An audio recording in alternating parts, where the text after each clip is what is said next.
What do you do as a restaurant owner when this pandemic has turned your whole world upside down?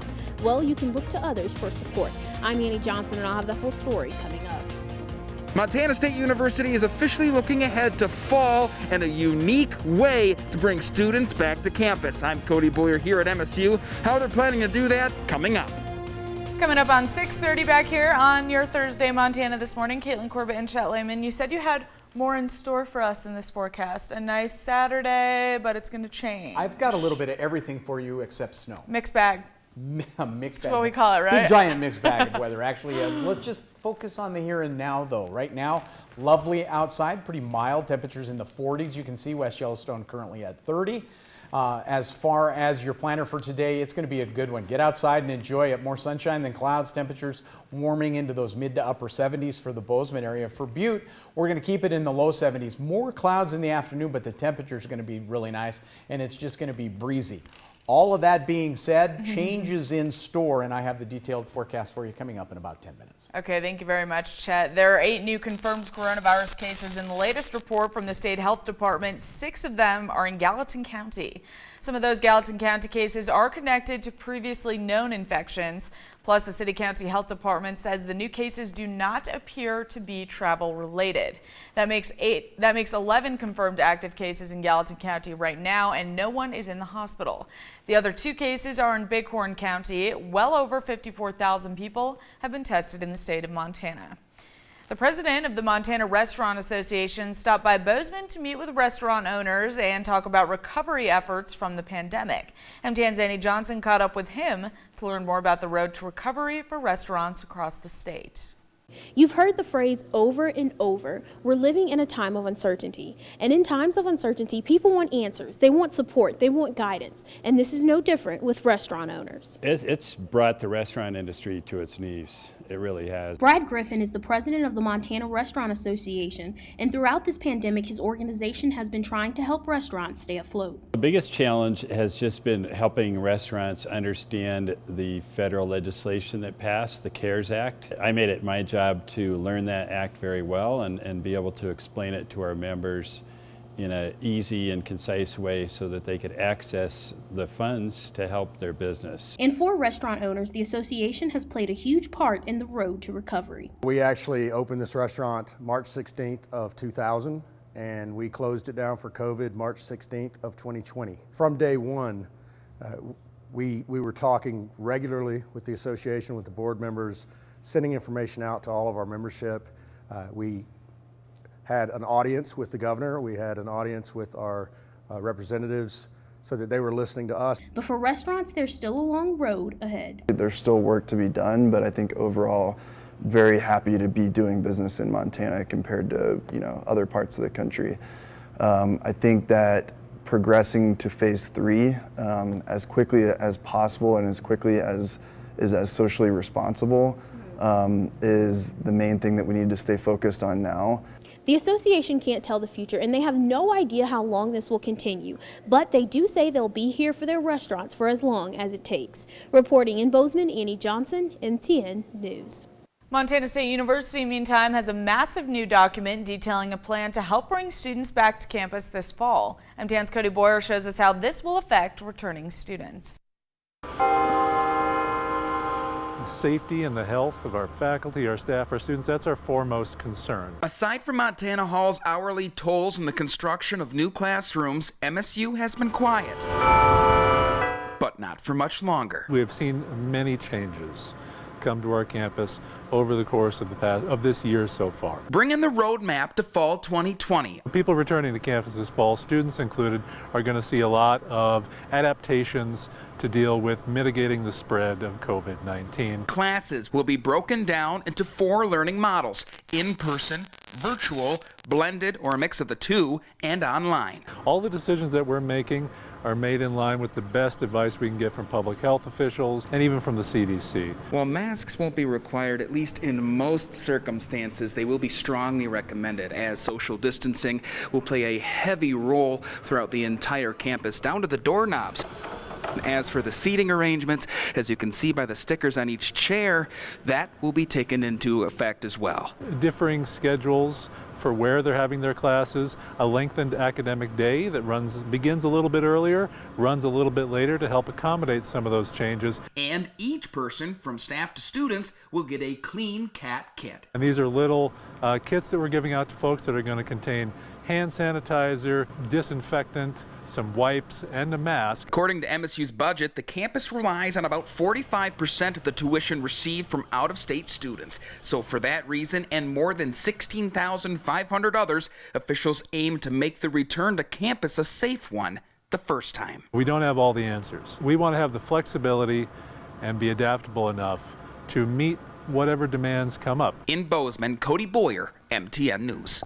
And a reminder, the fall semester is starting earlier than usual on August 17th and ends on November 25th. You can take a look at the full plan for fall on our website. Butte will hold its annual 4th of July fireworks display this summer on July 3rd as usual. Town Pump says the Butte Health Department approved hosting the event after it was initially canceled earlier this year due to the coronavirus pandemic.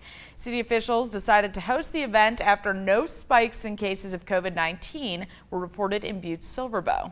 Helena-based Big Sky Fireworks will put that display on, and it will begin at dusk just beneath the Big M on Big Butte on July 3rd. The city of Bozeman's wastewater treatment system is about to get a major facelift with the help of over $17 million to expand it. Governor Steve Bullock announced that he approved 4 state revolving fund loans worth $17.8 million to increase the system's capacity. This will enable the city to finish 2 projects replacing approximately 8,500 feet of sewer line along Front Street near Bozeman Deaconess Health Services. The second, complete the Davis Lift Station and replace sewer lines in the Norton East Ranch area near the new high school and other land developments. Gallatin County Judge John C. Brown has reduced the bond for Joshua Blair from $500,000 to $25,000. Some expressed concern that Blair's previous bond was too high and racially charged. He was arrested at the beginning of May along with 3 other people and is accused of traveling from Florida to Montana to commit a spree of crimes, including breaking into and stealing from vehicles. They're serious, they're felonies, but I think $25,000 bail is reasonable, and that's the amount I'm going to set. That also takes into consideration Mr. Blair's criminal history. He has none. He does have a family to support. I'm glad to see that the bond was reduced. I think, it's not necessarily a question of innocence, whether or not he was involved in the crime, but more of a question of is this fair? And I think that we are definitely to a more fair standard here with the bail. Blair posts the bond, the judge ordered him to return to his home with his mother in Florida until his trial begins, along with other conditions. Sticking with the court system, many states are trying to decide if convicted felons should be allowed to vote once they're free. That decision has already been made in Montana, where felons automatically have their voting rights restored after being released from prison. Florida is the latest to face a legal challenge over the issue, and as Joe St. George reports, it could have a real impact on the election.